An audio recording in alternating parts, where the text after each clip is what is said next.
गर्मी की छुट्टियों में दादाजी के पास घूमने आया बालक उछलते कूदते दादाजी के पास पहुंचा और बड़े गर्व से बोला कि दादाजी, जब मैं बड़ा हो जाऊंगा तब मैं एक सफल आदमी बनूंगा। क्या आप सफल होने के कुछ उपाय बता सकते हैं? दादाजी हाँ में सर हिला दिया और बिना कुछ कहे लड़के का हाथ पकड़ा और उसे करीब की पौधशाला ले गए। वहां जाकर दादाजी ने 2 छोटे छोटे पौधे खरीदे और घर वापस आ गए। वापस आकर उन्होंने एक पौधा घर के बाहर लगा दिया और दूसरा पौधा गमले में लगाकर घर के अंदर रख दिया। अब आपको क्या लगता है कि इन दोनों पौधों में से भविष्य में कौन सा पौधा अधिक सफल होगा? दादाजी ने लड़के से पूछा। लड़का कुछ समय तक सोचते रहा और फिर बोला, घर के अंदर वाला पौधा ज्यादा सफल होगा क्योंकि वो हर एक खतरे से सुरक्षित है, जबकि बाहर वाले पौधे को तेज धूप, आंधी, पानी और जानवरों से भी खतरा है। दादाजी बोले, चलो देखते हैं आगे क्या होता है, और वह अखबार उठाकर पढ़ने लगे।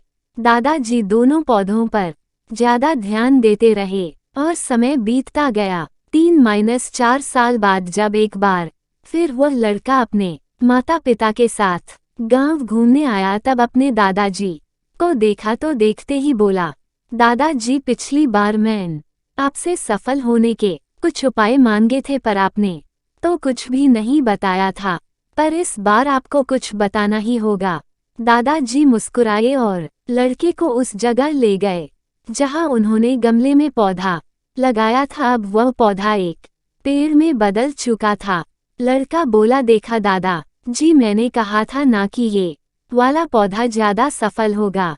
दादाजी ने बोला कि अरे, पहले बाहर वाले पौधे का हाल तो देख लो। और ये कहते हुए दादाजी लड़के को बाहर ले गए। बाहर एक विशाल पेड़ गर्व से खड़ा था। उसकी शाखाएं दूर तक फैली हुई थी और उसके छांव में खड़े राहगीर आराम से बातें कर रहे थे।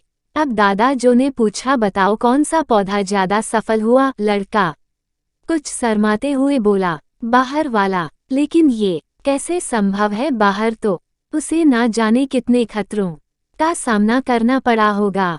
दादाजी मुस्कुराए और बोले, हाँ, बाहर वाले पौधे को बहुत सी चीजों से सामना करना पड़ा, लेकिन समस्या का सामना करने से अपने फायदे भी तो है। बाहर वाले पौधे के पास आजादी थी कि वह अपनी जड़ें जितनी चाहे उतनी फैला ले, अपनी शाखाओं से आसमान को छू ले। और तुम जिस आधी तूफान से इस पेड़ के लिए मुसीबत समझते थे, उसी आधी तूफान ने ही इस पेड़ की जड़ों को इतना मजबूत बना दिया है कि आज एक छोटा सा आधी तूफान इस पेड़ का कुछ भी नहीं बिगाड़ सकता। बेटे, अब जो मैं तुम्हें बताने वाला हूँ उसे अगर तुमने अपने अंदर बैठा लिया तो तुम जिंदगी में जो कुछ भी करोगे उसमें सफल हो जाओगे। उन्होंने बोला कि अगर तुमने जीवन भर सिर्फ अच्छी विकल्पों को ही चुनते रहोगे तो तुम कभी भी उतने सफल नहीं हो पाओगे जितनी तुम्हारी क्षमता है। लेकिन अगर तुम तमाम खतरों के बावजूद इस दुनिया का सामना करने के लिए तैयार हो तो तुम्हारे लिए कोई भी लक्ष्य हासिल करना असंभव नहीं है।